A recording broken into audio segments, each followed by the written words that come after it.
very headstrong. He had a very aggressive personality. 3 young children, all under the age of 6 years old, and a wife, and something senseless like this. He knew what the rules were and sometimes thought that he knew better.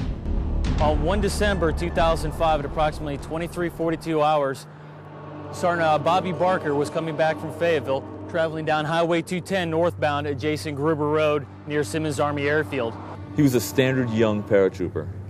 He's a young man, alpha personality, and he lived his life that way. He was young and thought he was indestructible.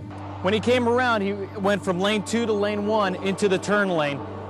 The path of his motorcycle took him to hitting 5 barricades. I ordered him not to ride his motorcycle at all anymore, on or off post, and I put it in a written counseling statement that he was not to ride his motorcycle anymore. This right here is where his left foot peg of his motorcycle struck.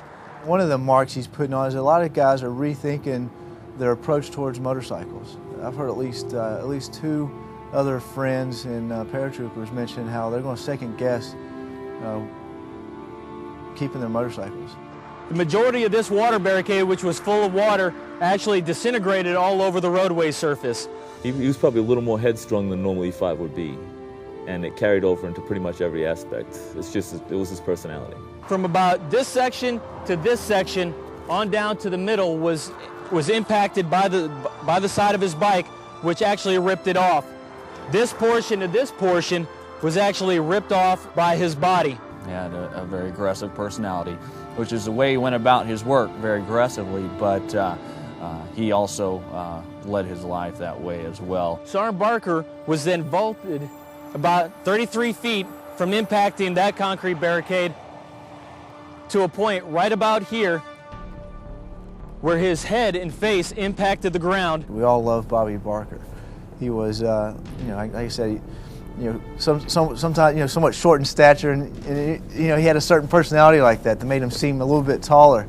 So we gotta love him, but on the same hand, you gotta stop and think and look at the example of what his accident can tell us, and it tells us a lot of things between doing what your superiors tell you, for one.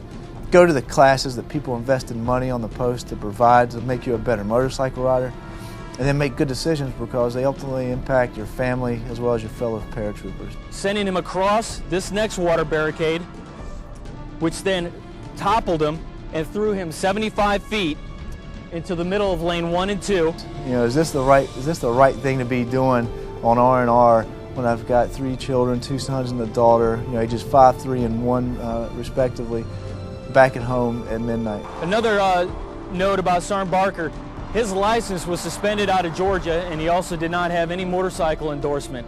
His wife had recently purchased that bike for him on his birthday. You have 3 young children, all under the age of 6 years old, and a wife, and something senseless like this.